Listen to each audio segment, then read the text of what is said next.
My girlfriend said your best friend hit on me. I'm going to his place to confront him. Alone.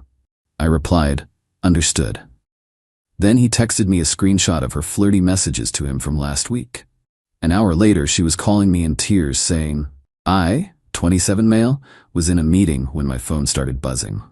Tuesday, 2:34 p.m., my girlfriend of 2 years. Your best friend hit on me last night. Like seriously crossed the line. I'm going to his apartment right now to confront him. Alone. He needs to hear this from me, woman to man. My stomach dropped. My best friend, the guy who'd been my roommate in college, stood up at my brother's wedding, helped me move 3 times? That didn't sound right. Wait, what happened exactly? And why go to his place alone? Because this is between me and him. You just get emotional and it would turn into a whole thing. I need to set boundaries myself, already on my way. Something felt wrong, really wrong, but she'd sent the text and was apparently already in motion. Call me after? Sure. Don't wait up though, this might take a while. I tried calling my best friend, straight to voicemail, texted him, hey man, girlfriend says you hit on her, WTF is going on? 3 minutes later, my phone rang. Him. Bro, I need you to sit down. What the hell happened last night?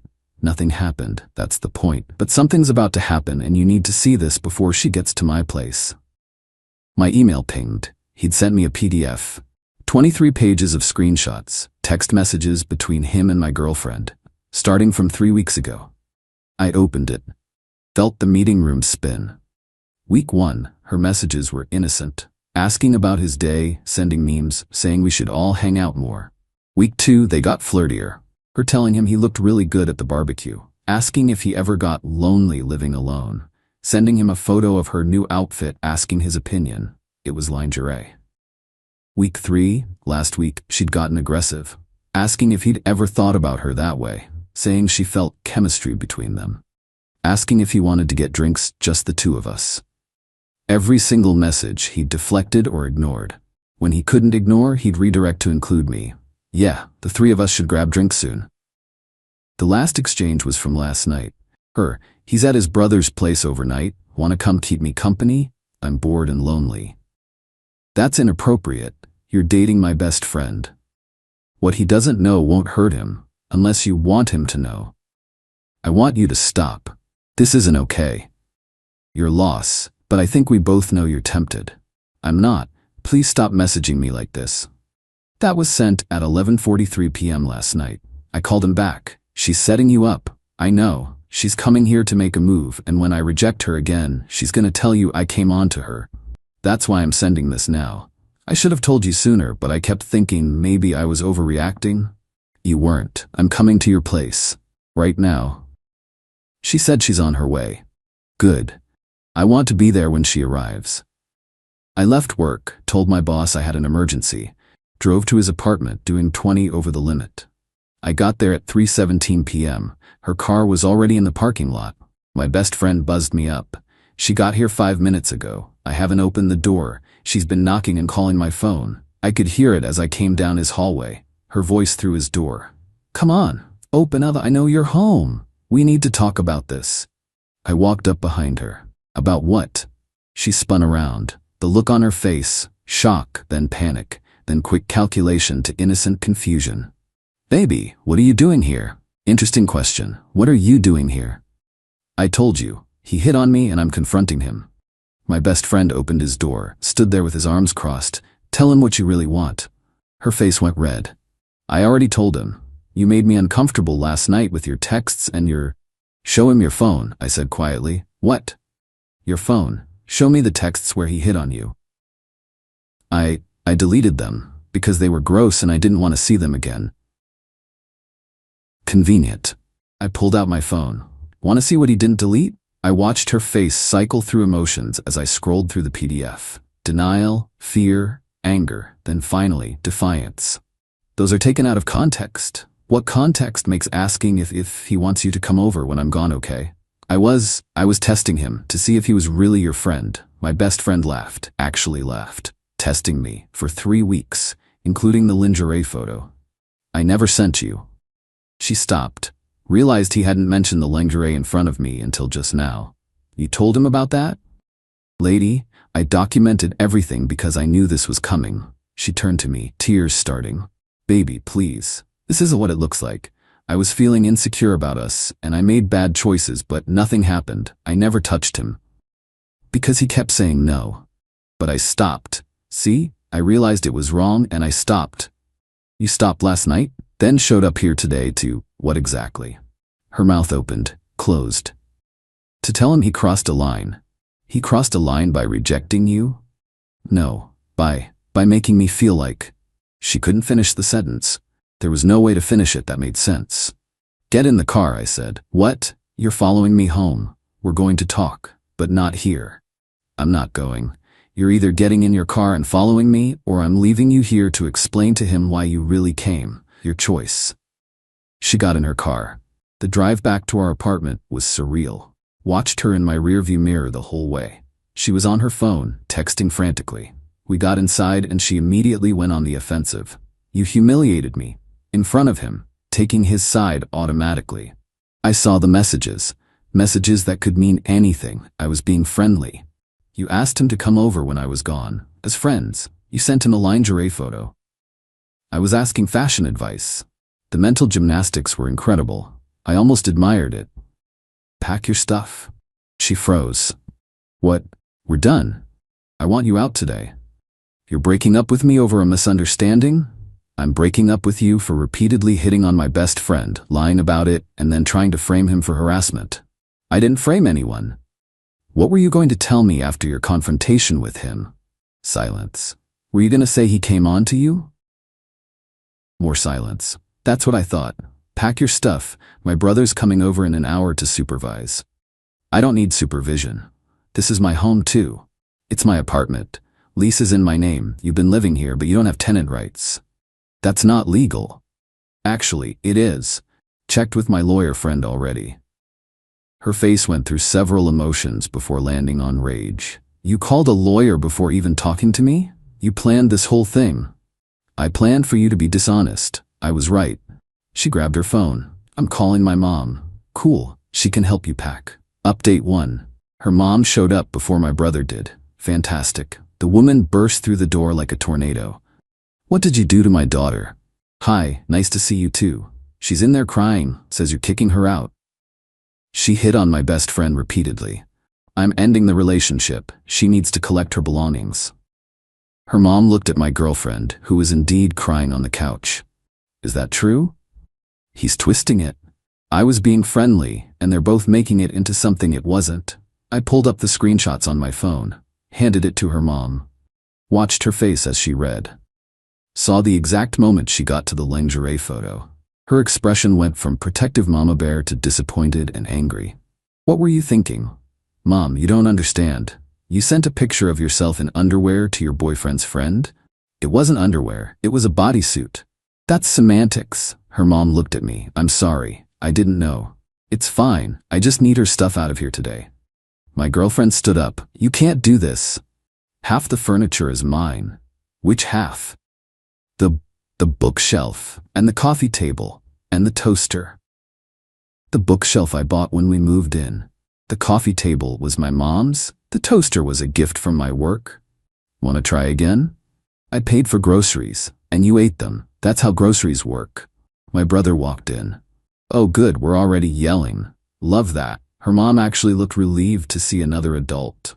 Can you talk some sense into him? Ma'am, I've seen the screenshots. She brought this on herself. Thank you, I said. My girlfriend tried a new angle. What about all the dinners I cooked?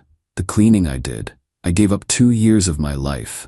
You lived here rent-free for 6 months while I paid everything. Your contribution was appreciated, but doesn't entitle you to my stuff. This is financial abuse. My brother snorted. That's not what that means. You're all ganging up on me, her mom sighed. Sweetie, get your things. We'll talk about this at home. I'm not leaving. You don't have a choice, I said. You're not on the lease. I'm asking you to leave. If you refuse, I call the police for trespassing. You wouldn't. I pulled out my phone, started dialing.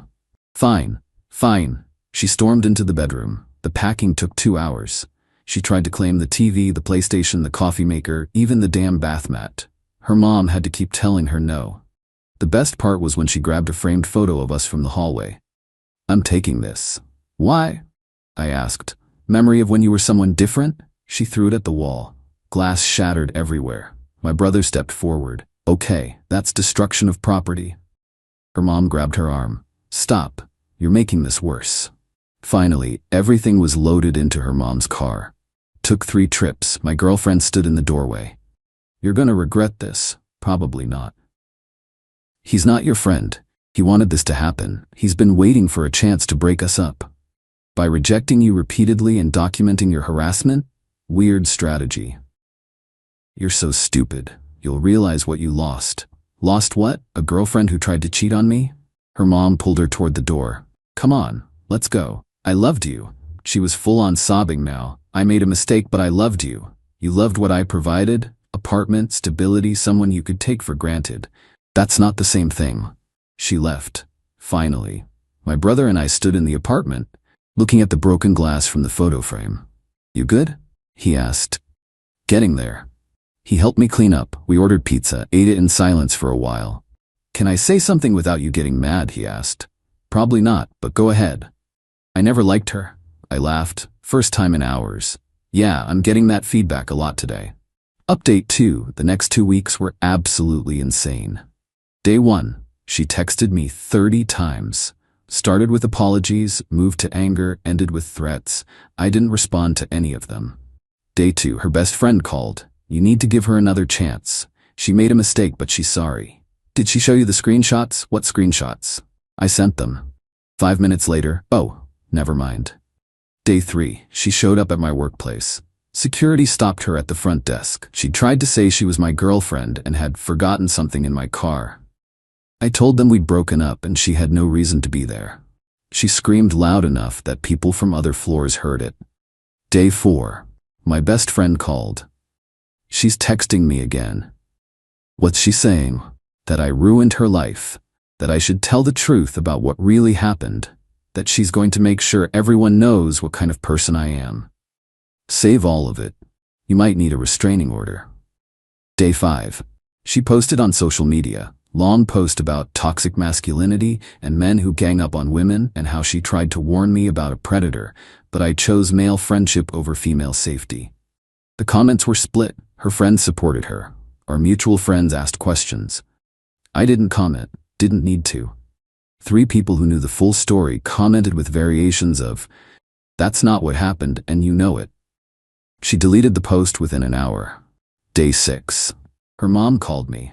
I need you to understand something. My daughter has issues with boundaries, with honesty. I've been trying to get her into therapy for years.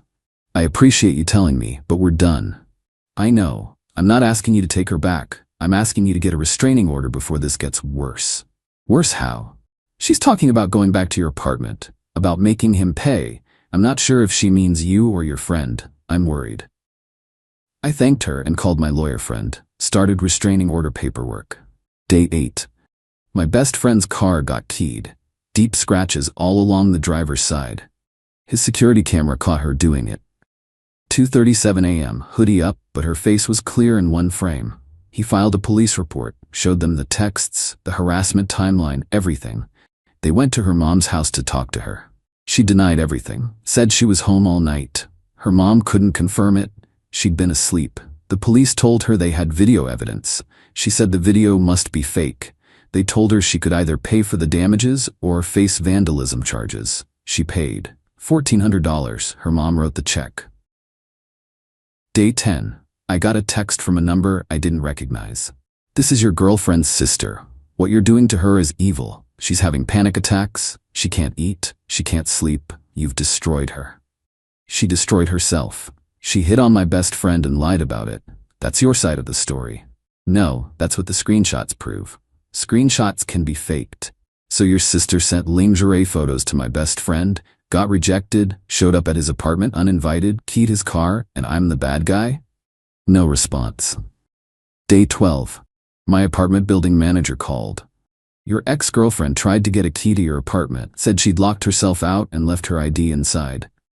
She doesn't live here anymore. That's what I told her. She got upset, said you were keeping her belongings hostage. I told her she'd need a police escort if she wanted to retrieve property, and she left.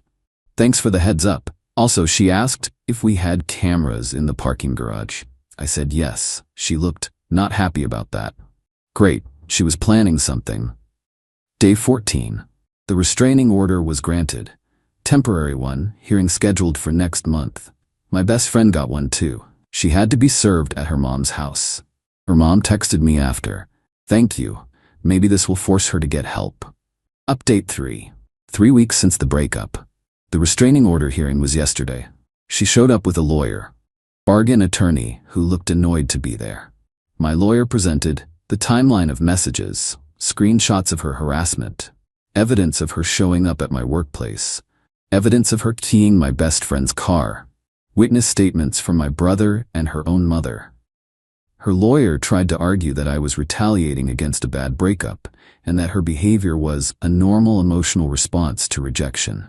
The judge looked at the lingerie screenshot, looked at her.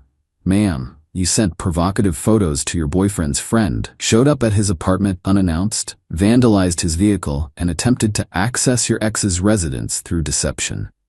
That's not a normal emotional response. That's a pattern of escalating behavior. Her lawyer tried again. Your Honor, my client was in a vulnerable emotional state, which is why she needs professional help, not access to the people she's been harassing. Restraining order is granted for 1 year. No contact, direct or indirect. Stay at least 500 feet away from both petitioners, their residences, and their workplaces. She started crying. This isn't fair. They're lying about me. The judge looked tired. The evidence is clear. You have the right to appeal, but I suggest you use this time to get counseling instead. Outside the courthouse, she was still crying. Her lawyer was talking to her, probably about the bill. My best friend and I walked to our cars. Didn't look back. Think she'll actually stay away? He asked. Her mom's pretty done with this. I think she'll keep her in line. What about you? You doing okay? Honestly, not really. Felt like crap. Not heartbroken over her specifically. That died when I saw the screenshots. But the betrayal stung, the lies, the manipulation, the way she turned on me so fast when caught. I'll be fine, I said. Want to grab food? Yeah, that sounds good. We went to this burger place we'd been going to since college. Sat in the same booth we always sat in. Talked about normal stuff, work, his sister's new baby, the upcoming football season. Felt almost normal. Almost. Got home around 8 p.m. Apartment was quiet. Had been trying to get used to living alone again. Weird how much space one person takes up when they're gone. My phone buzzed. Unknown number. I'm sorry. I know I'm not supposed to contact you, but I need you to know I'm getting help. I'm in therapy. I'm working on myself. I hope someday you can forgive me. I showed my lawyer. She said to document it, but don't respond. Violation of the restraining order, but a minor one. Unless it continued. I blocked the number. Another text, different number. Please, I just need you to understand. Block that one too. A third number. Why are you ignoring me? I'm trying to apologize. Screenshot all of them. Sent them to my lawyer. She called. I'm contacting her lawyer. This stops now or she's in contempt. It stopped. 2 days later, her mom called. I took her phone. I'm monitoring her. She won't contact you again. Thank you. For what it's worth, you did the right thing. She needs to face consequences. I enabled her too long. That was a week ago. No contact since. As for me, doing okay. Not great. Trust issues are real. Keep second-guessing every interaction, every relationship. But I've got good people. My brother checks in. My best friend and I are solid. Might have actually gotten closer through this mess. Started going to therapy myself. Trying to work through the anger and betrayal without letting it poison everything else. Apartment's starting to feel like mine again. Rearranged furniture, got rid of some stuff that reminded me of her. Kept the PlayStation and the TV. The important things. Work's been good. Actually got that promotion I'd been working toward. Extra money helps with the legal fees at least. My best friend asked if I'd start dating again. Eventually, not yet. Take your time, but don't let her ruin you for other people. Good advice. Hard to follow, but good advice. Ran into her coworker at coffee shop yesterday. She looked uncomfortable. Hey, how are you? Good. You? Better. Listen, I'm sorry about everything. Not your fault. She's telling everyone you ganged up on her with your friend, that you're both obsessed with her. Let her tell it however she needs to. For what it's worth, Nobody at work believes her. We saw how she talked about your friend before. It was weird. Weird how? Like she was obsessed with him, constantly bringing him up. We all thought something was going on. So other people had seen it. That was validating in a messed up way. Thanks for telling me. Got home, made dinner, watched TV, normal stuff. Life moving forward. Got a letter in the mail today. Her mom. Dear my name, I wanted to apologize for my daughter's behavior and for initially taking her side. The restraining order was the wake-up call she needed. She's in therapy twice a week and on medication for what her therapist thinks might be borderline personality disorder. I'm not asking you to forgive her or contact her. Just wanted you to know she's getting help. Her father and I are making sure she follows through. Thank you for protecting yourself and your friend. Weird to get closure from her mom instead of her. But I'll take it. That's where I'm at. Single. Slightly traumatized, working on myself. My best friend's coming over this weekend. We're gonna play video games and eat garbage food and not talk about feelings. Sounds perfect. My girlfriend screamed, I can't believe you actually left. After she told me to get out during a fight. I said, you told me to leave. I listened. Then I stopped answering her calls. Her shock that I'd actually taken her seriously was my final answer. Original post I, 29 male, am writing this from a Holiday Inn Express that smells aggressively of lavender and old carpet. It's 2 a.m. on a Tuesday, and I'm pretty sure my relationship of 4 years just evaporated because I finally decided to follow instructions. Let's set the stage.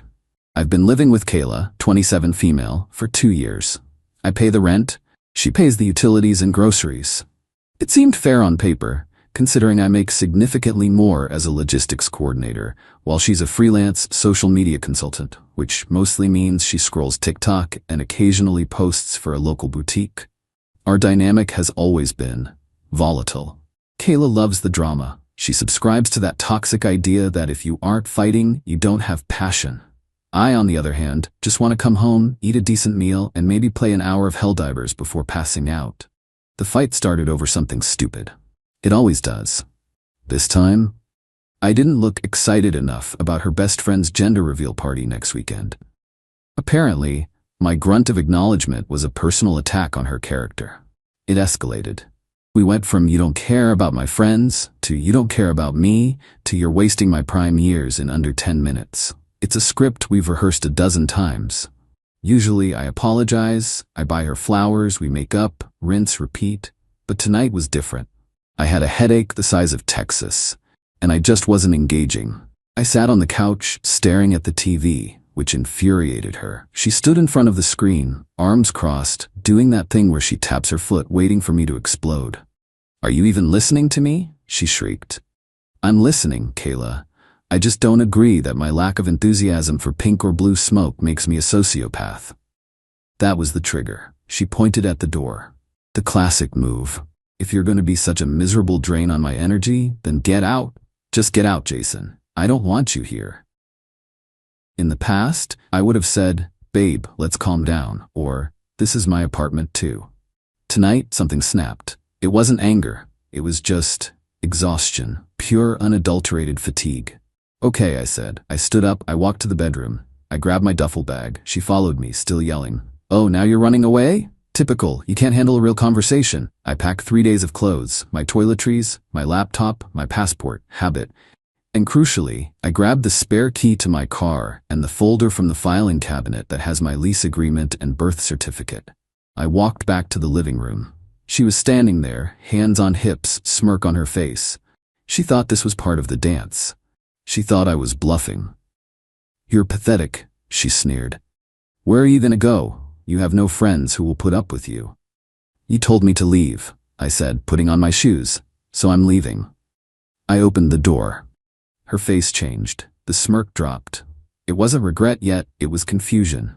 Like a dog watching a magic trick. Wait, she said. If you walk out that door, don't think you're coming back tonight. I don't plan to. I closed the door. I heard it through the wood. I can't believe you actually left. Jason, get back here.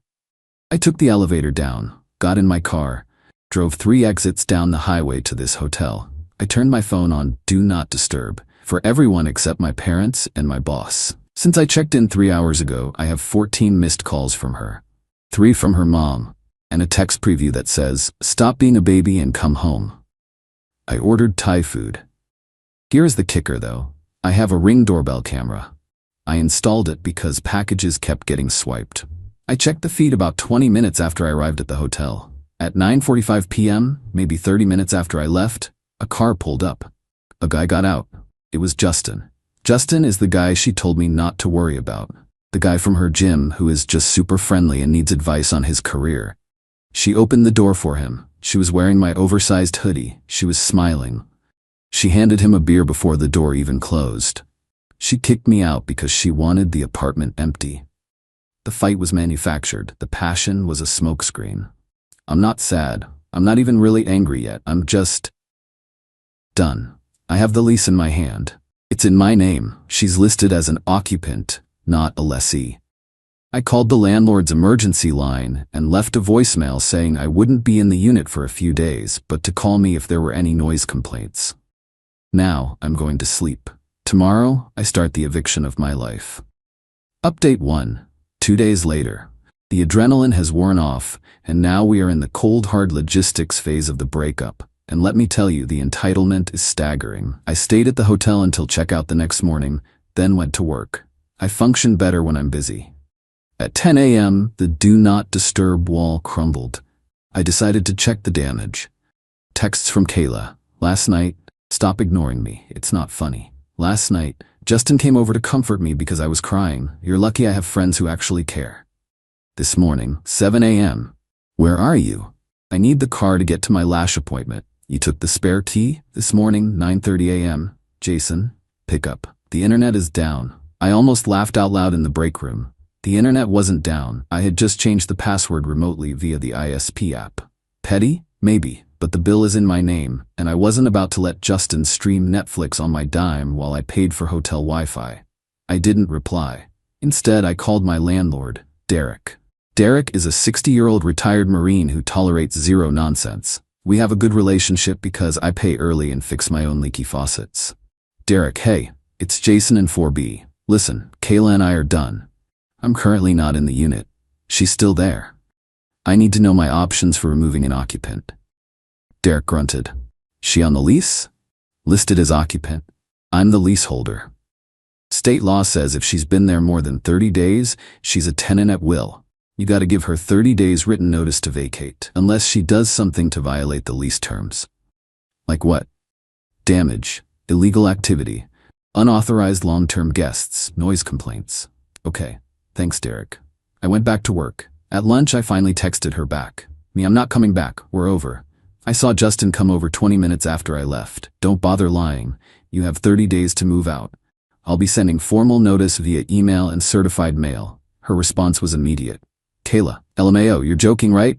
You can't kick me out. This is my home. And Justin is just a friend. You're being paranoid and abusive.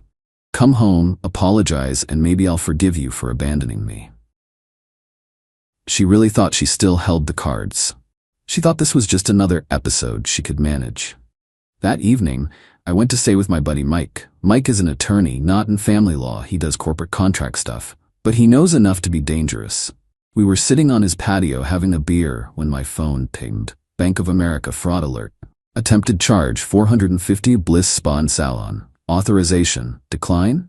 I hit decline so hard I almost cracked my screen. She tried to use the emergency credit card I kept in the kitchen drawer. The one I told her was strictly for house emergencies, like a burst pipe or a broken furnace. Apparently, a balayage is an emergency. 5 minutes later, my phone rang. It was Qley. I let it go to voicemail. Then a text, why is the card not working? I'm at the counter and it's embarrassing. Fix it. I replied, that card is for emergencies. Hair dye isn't an emergency. Use your own money. I don't have $450 right now. My freelance check hasn't cleared. You always pay for this. This is financial abuse. We aren't together. I don't pay for your life anymore. Ask Justin. That set off a bomb. She started blowing up my phone with threats. She was going to tell everyone I was controlling. She was going to tell my boss I was harassing her. She was going to destroy my gaming setup. Mike looked at the texts. valuables. Dude, if she threatens property damage, you need to get in there with a police escort to retrieve your valuables. Now, so yesterday morning, that's what I did. I called the non-emergency line, explained I was the leaseholder, leaving a domestic situation, and needed a civil standby to retrieve expensive equipment because of documented threats. They met me at the apartment at 11 a.m. I unlocked the door. The smell hit me first. Stale beer and weed. The lease has a strict no-smoking policy. Kayla was on the couch, wrapped in a blanket. Justin was in the kitchen, wearing my robe, making coffee with my espresso machine. When the two uniformed officers walked in behind me, Kayla jumped up like she'd been tasered. "What is this, Jason? You called the cops?" "Just here to get my stuff, ma'am," the officer said calmly. "Keep it civil." Justin looked terrified. He tried to shuffle past us to the bedroom. "Hey," I said to him. "Take off the robe." "What?" he squeaked. "The robe, it's mine. Take it off." He looked at the cop. The cop shrugged. "It's his property, son." Justin literally took off the robe right there in the kitchen, standing in his boxers, and handed it to me. It was humiliating for him, and I admit, I enjoyed it. I went to the office. My gaming PC, monitors, and the PS5 were still there. I packed them up. I took my clothes. I took the expensive whiskey collection. I took the Dyson vacuum. I paid for it. Kayla followed me around, screaming the whole time. "You can't take the vacuum. How am I supposed to clean?" "Not my problem." "You're taking the TV from the bedroom? That's cruel. I bought it in 2019. Before I met you, check the receipt." I left them with the couch. Her parents bought it, the bed, and the kitchen stuff. As I was leaving, I handed her a large envelope. "What's this?" she snapped. 30-day notice to vacate. Derek has a copy. Timer starts today. She threw the envelope at my head. It missed. "I'm not leaving," she shrieked. "I have rights. I'll squat. You'll have to drag me out." "We'll see," I said. I walked out. But here's the twist I didn't expect. As I was loading my car, Derek, the landlord, walked up. He had a grim look on his face. "Jason," he said, "I got complaints last night. Loud music, weed smell in the hallway. Mrs.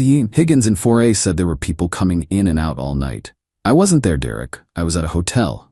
I showed him the receipt on my phone. "I believe you," he said. "But she is your guest, your responsibility. She's refusing to leave."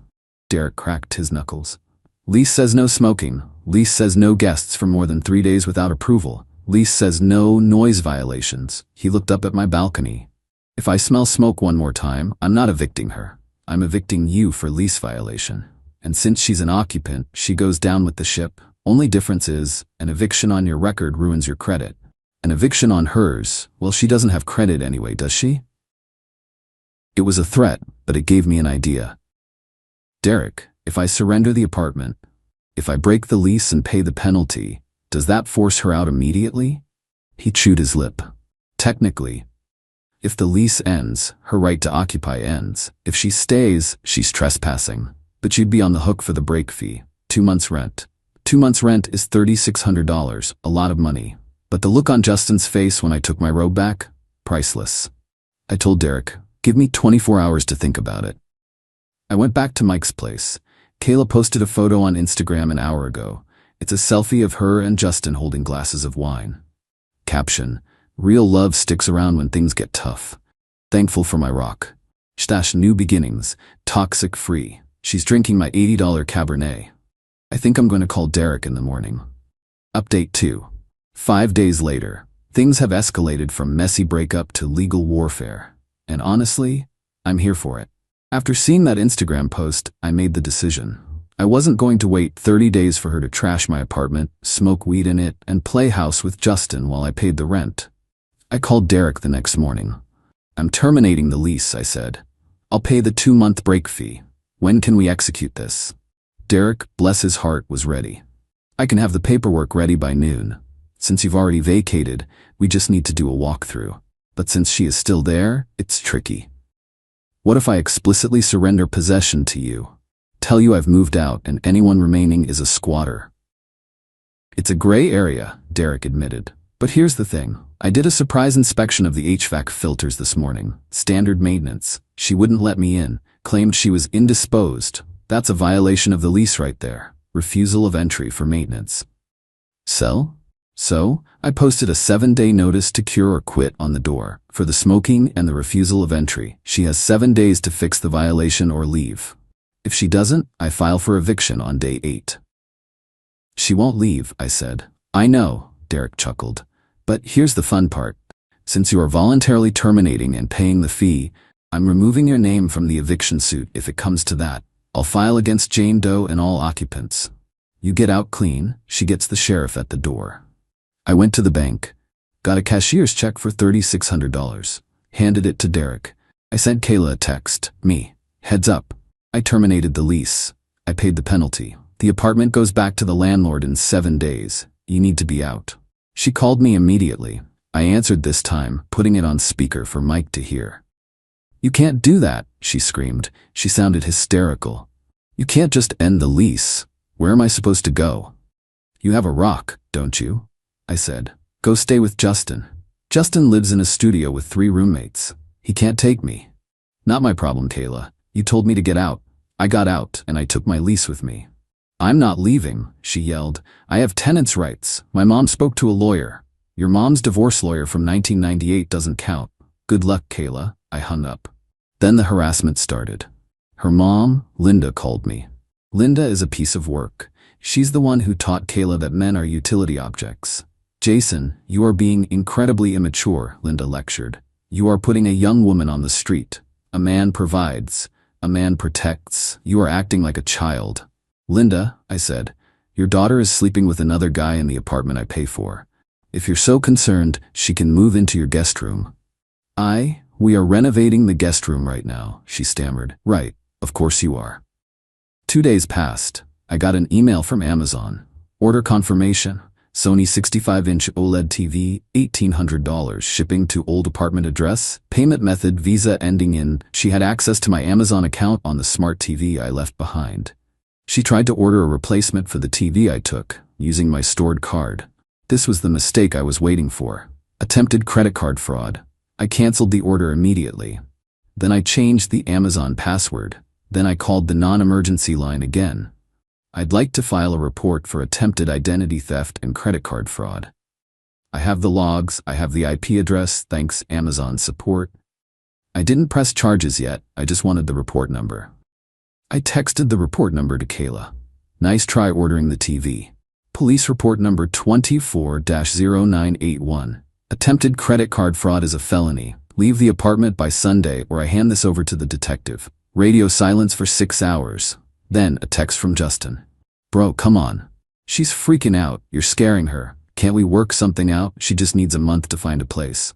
The audacity of this guy. You're wearing my robe and drinking my wine, Justin. You don't get a vote. Get her out or I press charges for the fraud. And Derek files for eviction on Monday. Tick-tock. Yesterday was Sunday, the deadline. I drove by the apartment complex and parked across the street, just to watch. At 4 p.m., I saw a U-Haul pull up. It wasn't professional movers. It was Justin and 2 guys who looked like they'd rather be undergoing root canals. They started hauling boxes. Qley came out carrying a lamp, my lamp actually, but I let it slide. She looked miserable. She wasn't wearing makeup. She was yelling at Justin to be careful with her shoe collection. They loaded the truck. It took 3 hours. At 7 p.m., the truck drove off. I walked over to the building. Derek met me in the lobby. She gone? Looks like it. We went up to the unit. It was a disaster. Trash everywhere. Wine stains on the beige carpet. The wall behind where my desk used to be had a hole in it, like someone had thrown a heavy object. And the smell. It smelled like a frat house that hadn't been cleaned in a decade. Security deposit is gone, Derek said, taking photos. Cleaning fee, carpet replacement, drywall repair. Keep it, I said. Worth it. But then I saw it. On the kitchen counter, a stack of envelopes. My mail. She had opened it. One of them was a letter from the IRS. Another was a medical bill. Opening someone else's mail is a federal crime. And right next to it, the spare key to my car, which she swore she lost. And, I kid you not, a note written on a paper towel in Sharpie. You're a small petty man. I hope you die alone. P.S. I took the ice cube trays. She took the ice cube trays. Who steals ice cube trays? I took a picture of the note. Derek, I said, send me the bill for whatever the deposit doesn't cover. I'll pay it. You sure? You can sue her for half. I have a better idea. I have the police report for the credit card attempt. I have the evidence of mail tampering. And I have the photos of the damages. I'm not suing her for the money. She has no money. I'm going to file a small claims case for the damages solely so it hits the public record. And I'm going to report the fraud to the credit bureaus. Because here's the thing about entitlement. It relies on the victim staying silent to avoid drama. I'm done avoiding drama. I'm going to officiate it. Update 3. The Fallout, final update. It's been 3 weeks since the great ice cube tray heist. I am currently settled into a new apartment. It's smaller, lacks a balcony, but it has one major feature my old place didn't. Peace. Here's how the dominoes fell. The financial wreckage. Derek sent me the final itemized bill. The security deposit, $1,500, was wiped out. The total damages plus the lease break fee came to roughly $200. I paid it. It hurt my savings account, but I considered it a freedom tax. However, I didn't let Qley off the hook. I filed a suit in small claims court for $2,600, her half of the damages/break fee. I sent the summons to her parents' house where I knew she was crashing. I didn't hire a lawyer. I just organized my evidence binder. The lease, listing her as occupant, the text messages acknowledging she wouldn't leave, the photos of the damage, and the receipts. She didn't show up to the hearing last Tuesday. Default judgment in my favor. $2,600 plus court costs. Now, collecting that money from her is like trying to squeeze blood from a stone. I know she doesn't have it. But the judgment is now on her record. Good luck renting a decent apartment in this city with a civil judgment from a former landlord situation on your background check. The relationship. The rock, Justin, apparently crumbled under pressure. I found this out from a mutual friend who is still on Qley's private Snapchat story. Apparently, living with Justin in a studio apartment with 3 roommates wasn't the vibe Qley was looking for. She posted a rant about boys who pretend to be men and needing a partner who can provide stability. She's back living with Linda, her mom. Linda, by the way, tried to call me one last time to mediate. Jason, she's depressed. She's sleeping all day. You need to fix this. You broke her. I said, Linda, she tried to commit credit card fraud on my account. If you call me again, I'm pressing charges for that and the mail theft. Do not contact me. She hasn't called since. The career hit. Remember how she's a social media consultant? Well, entitlement has a way of bleeding into professional life. Apparently, during her meltdown week, she missed a deadline for her only major client, the boutique. When they fired her, she went on the boutique's Instagram page, which she still had access to, and posted a rant about how they were toxic and cheap. The owner of the boutique is friends with my boss's wife. Small world. The boutique owner threatened to sue her for defamation. Qley had to issue a public apology video. I watched it. It was the fakest, most filter-heavy crying video I've ever seen. Her reputation in the local freelance market is toast. The closure yesterday, I went to the gym. I usually go at 6 a.m. to avoid people, but I slept in, so I went at 5 p.m. I walked in and saw Justin. He was spotting some guy on the bench press. He saw me. He froze. I didn't say anything. I didn't try to intimidate him. I just walked past him to the water fountain, wearing my hoodie, which I retrieved from the laundry pile she left behind. He literally packed up his bag and left the gym 5 minutes later. He knows. He knows he was a pawn, and he knows he backed the wrong horse. The epilogue. I'm not hiking the Appalachian Trail. I'm not dating a supermodel. I'm sitting on my IKEA couch, eating takeout tacos. But last night, I realized something. I left a glass of water on the coffee table before I went to bed. When I woke up, it was still there. Nobody yelled at me for leaving a ring on the table. Nobody asked me why I didn't put it in the dishwasher immediately.